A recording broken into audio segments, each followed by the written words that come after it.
Hey everybody, we are less than 24 hours away from the start of my Appalachian Trail through hike.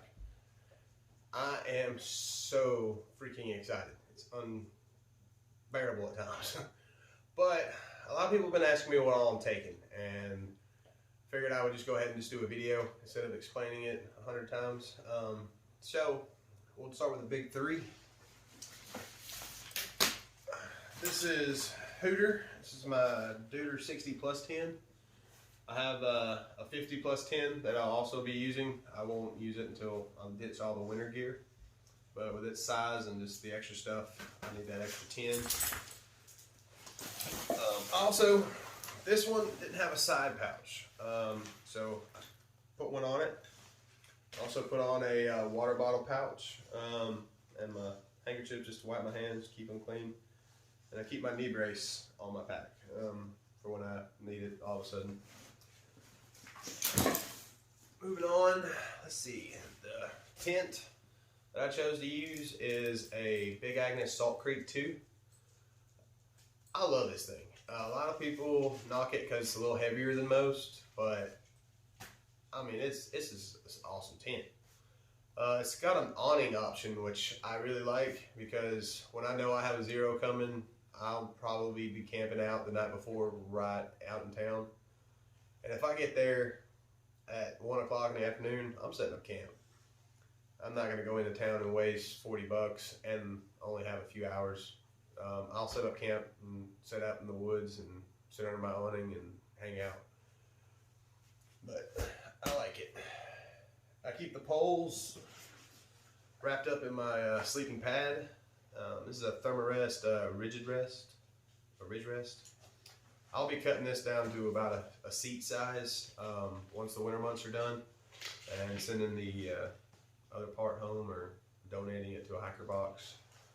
But I couple it with my Thermarest sleeping air pad.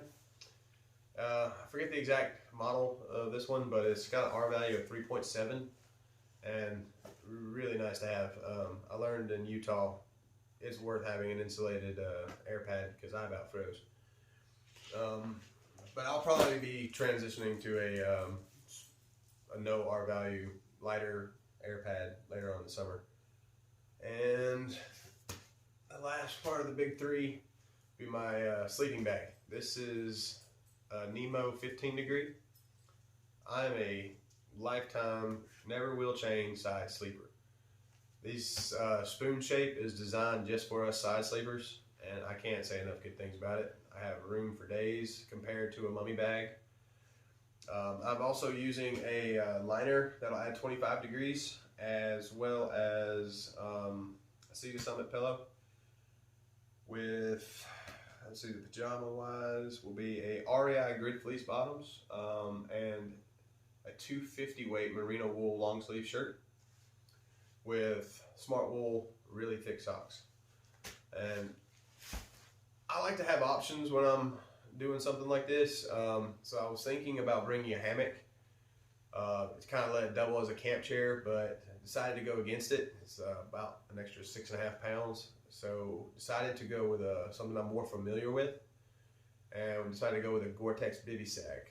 I ran up to Unclaimed Baggage and picked up a Gore-Tex bag exactly the same as I used when I was in the military, and I know it works. So if I get to a campground or a site and there's no tent spot available and the shelter's full, I just need a 2 foot by 6 foot spot and I'm good. So I'll have that. All right, moving on to fashion. We'll go with waterproofing gear first. I got waterproof socks. I've heard mixed things on YouTube videos. Some people love them, some people hate them. They were in a bargain bin at REI for $6. I figured I'd try them for $6. We'll see if they stick around past the first 100 miles or so. I also went with something else that I know is Gore-Tex again. I want Gore-Tex pants and Gore-Tex top. I know there are lighter ones on the market, and I'm excited to see them on trail. So if you got them, I might be scoping you out. Just be like, ooh, ah, kind of see what they're like and check their durability and things. I just don't know enough about them to invest the kind of money they want for them. and I can't with a sound mind do that. All right, we'll keep on with fashion. This is what I'm actually going to start with. Darn Tough socks, Thru the Loom underwear. These things are super light and super cheap. I mean, you can see through them. I mean, they're really nice for what they are. And I picked these up at REI. They were in the bicycle section. I'm new to backpacking and new to trekking poles, and the rubber grips on my trekking poles tear my hands up pretty good, at least after 5 or 6 miles. But these things, no weight whatsoever, and they're really just meant for bicyclists to not get their hands, sunburned. They offer just enough padding here to really relieve a lot of the stress points with new trekking poles. Definitely going to try out some cork ones when those eventually break. Let's see. Shirt is just a Russell dry wick shirt I got from Walmart for like $9 years ago, and it's just something I had and I didn't have to spend money on, so I went with it. Let's see. Smart Wool 200 weight leggings, merino wool leggings, and let me get this name right. Buori, Buori. This is what I splurged on. They're like $80, but super soft. Feels like chinchillas hugging your legs. But I got that for the first day.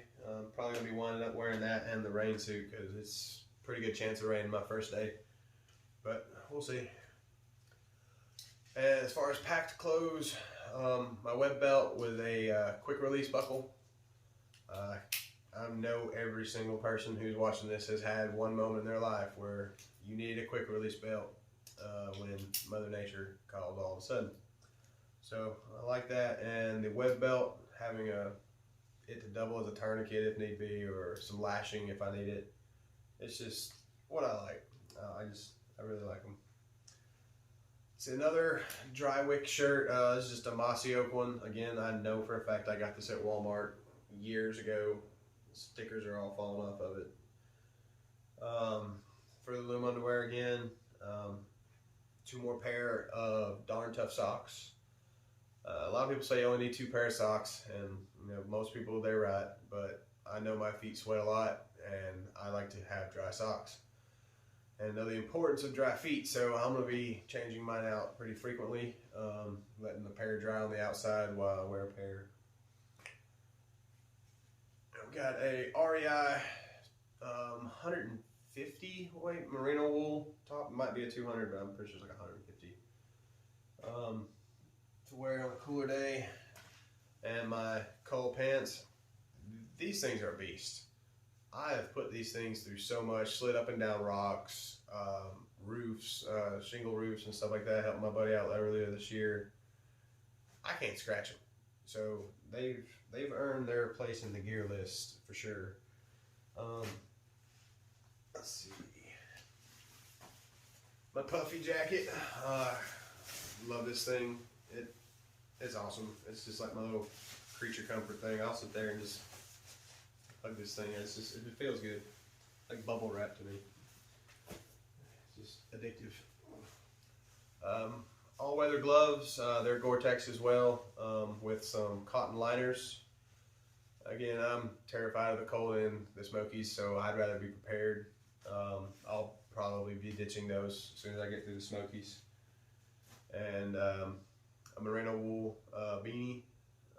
I don't like my head being cold. I haven't cut my hair since Thanksgiving, actually, just so my head would not get cold. We got Crocs for my camp shoes. I mean, they're light, they're cheap, they're easy to get in and out of. And Ultra Lone Peak 4.0s. They're the high top ones, a little more ankle support. They're not waterproof, but I chose that for a reason. They'll dry faster. I'd rather have that. And micro spikes. I went ahead and got those as well. I used these in Utah when I was hiking Angel's Landing and Bryce Canyon, and we were literally running up and down trails. I mean, not like a little, oh, I'm just walking fast, running. And we stuck like Velcro. It was really, really cool. Definitely added to the experience too, so, and it's worth it, because if you get hurt, you're not going to finish, so it's worth it. I think that's it as far as fashion goes. As far as just gear, probably the most important piece would be my water purification kit. I actually have two different methods. I have my Katahdin 2-liter gravity feed, as well as my Sawyer squeeze. So I got one. If the other fails, I just don't want to be without water. So I got that. And another one I kind of went heavy on was the Jetboil Java press. I know the little cook pot and the little bitty Bunsen burner is the lighter version, but I love watching sunrises. I don't want to kill myself every day. I want to take in the moments. So a good cup of coffee in the morning, just set the camera up to do a time lapse, and then I'm stuck for 2 hours. I can enjoy a nice cup of coffee. I like it. The fuel source for it. All right, my battery pack. It's a Insignia 28,500 milliamp battery charger. That's what I'll be using to charge my flashlight, my aftershocks, my phone, all my electronics. So anytime I hit this town, I'll be plugging this bad boy in for sure. Phone cables. This little guy is a little Phoenix, little 90-degree flashlight. I love it for night hikes. You clip it on your chest strap, and I look around a lot when I'm hiking, so my headlamp isn't always forward. This just always has a light facing the direction I'm walking, and it just gives my peripherals a chance to see anything in my way. So I like it.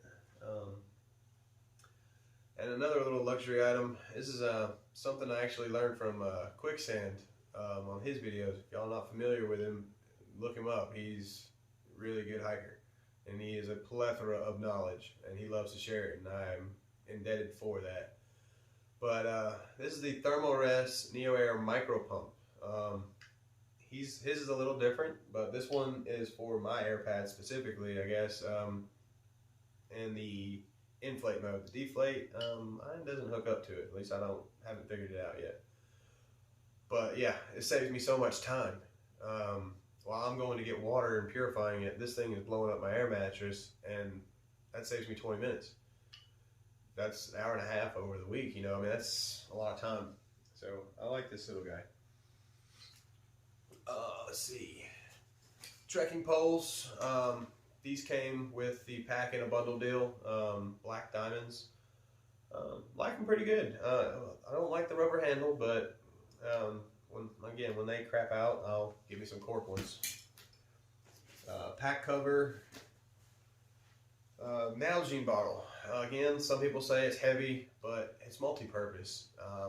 When we were in Utah, the girl I was with sleeping bag wasn't rated for those temps. It got down to like 13, and we were quite a ways away from the car, and we actually had to boil water and put it in this for her to actually bear hug up to and make it through the night. So shout out to you, Liz. I remember that day.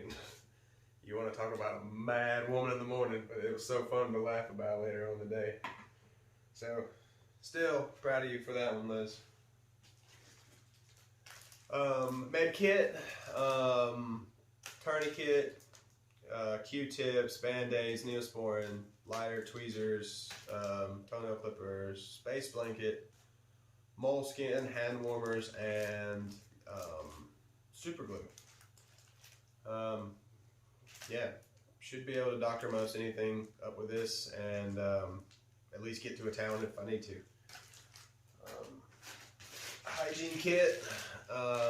Toothpaste, toothbrush, baby wipes, contacts, meds, and some wilderness wash, just some outdoor biodegradable wash. Gotta try to keep that stench at bay as long as possible. Coffee cup. Again, some people say a waste of weight, but I'm not an ultralight hiker. I like to experience things and take my time. So I'll drink coffee while my oatmeal's cooking and things like that, and so yeah, I just like to have my cup. one of the simple things. And I can use it as a alarm for my food bag when I hang it. I like that too. It might keep a bear away, who knows. It might just be a dinner bell. Some batteries, lidocaine patches for my back. And that pretty much does it with gear. Now my favorite little subject, the food. Like I said, for breakfast, since I'll be at camp, I just usually keep all of it together. Oatmeal, grits, and dried fruit for the oatmeal. Again, that all just stays in the pack. Dinners will be like Knorr meals, like this chicken with broccoli or cheddar broccoli. I'll add chicken to it, and that's pretty good. Rice and beans, those are really, really good. And I'll break out one of these a day to put it on top of my pack so I can get through throughout the day. Snacks, ramen noodles or some instant potatoes for lunch. Just something to snack on throughout the day. But breakfast and dinner I'll actually be doing in camp. So these are just throughout the day. Salt, pepper, and garlic. I'm sorry, those 3 seasonings. You can make anything taste good. Coffee and some Earl Grey tea. I love my tea in the mornings as well. And to go with it, Colorado hemp honey. This stuff, I mean, it does have CBD in it, so disclaimer there. But I picked this up from a local shop here in Huntsville. It's called Pearlie's Natural Food and Mercantile. Great little store, especially if you're brewing or anything like that. But they have some really cool stuff. A lot of good oils and herbs and stuff and seasonings. But they recommended this, and it has been a dream. It's helped my knees as far as pain in my lower back. So I mean, I'm not trying to, infomercial them, but yeah, definitely going to be hitting them up along the way and getting that mailed out to me, and I'm looking forward to that. But that's pretty much everything. Can't think of anything else. So we start tomorrow. Russ is going to get off around midday-ish, I guess. At least that's what I'm thinking. Picking me up, and we're going to head to Springer and start off. I think we're only going to make it to the first shelter because of the late start, but it's going to be a good time. I'm definitely looking forward to it. I don't know what my overall weight is yet because I just finished up with the food, but we will pack it all up and we'll see where we weigh in at.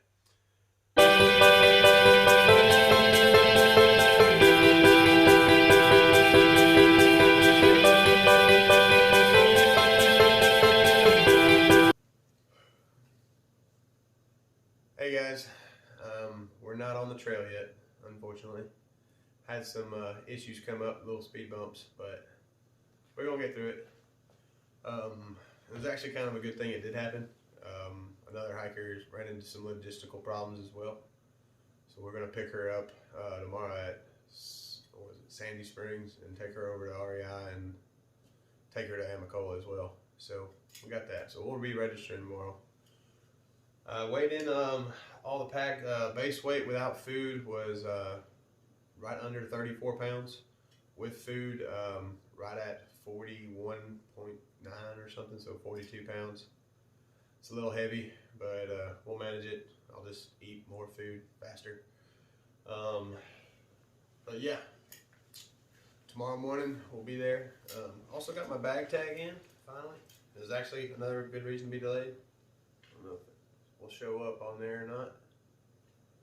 But yep, one more thing. I'm glad that came in before we left. But I'm gonna go ahead and upload this one, and next one will be out in a few days, hopefully with a couple of days on the trail on it. So next one will be from the trail. We'll see you guys.